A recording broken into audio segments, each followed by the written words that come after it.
Bon, très chers viewers cinéphiles, c'est Rafi, j'espère que vous allez bien. Écoutez, je suis allé voir Cold Storage,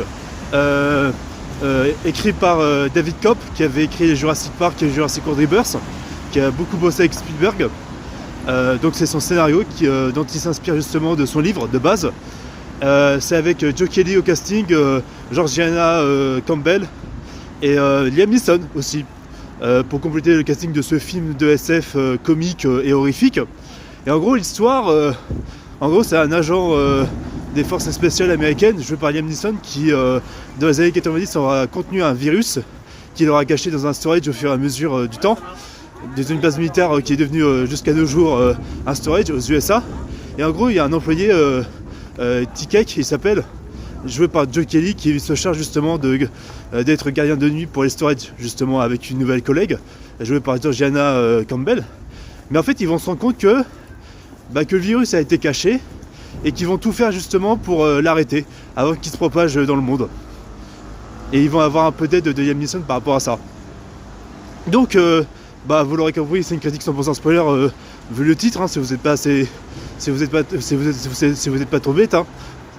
Petite taquinerie bien évidemment, mais vous m'avez compris. Le film est engageant, c'est pas un grand film, c'est comique à certains moments, et les moments comiques sont bien utilisés pour accentuer sur le côté gore et horrifique par rapport au virus du champignon là, qui font exploser les corps, qui font exploser le cerf, tout ça.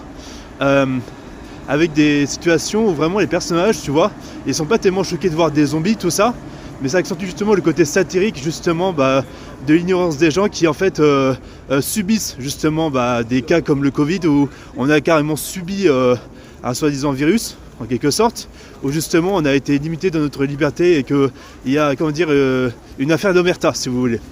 Les acteurs sont très engageants, Liam Neeson est toujours égal à lui-même, et le film est assez dynamique à certains moments par rapport à des transitions, par rapport à des plans, à des gros plans, par rapport à des plans rapprochés, des plans en travelling justement, pour accentuer un peu sur le rythme et sur le suspense qu'il y a dans ce film-là, même si c'est pas non plus un film à grand jumpscare, mais au moins c'est un film qui se contente d'être divertissant, d'être drôle, avec de la bonne musique extra-dégétique pour accentuer le côté fun et le côté satirique du film en lui-même par rapport aux propos qu'il met justement, le côté très over the top dans le gore avec, comme je vous l'ai dit, le cerf qui explose ou même le chat qui s'empale la tête.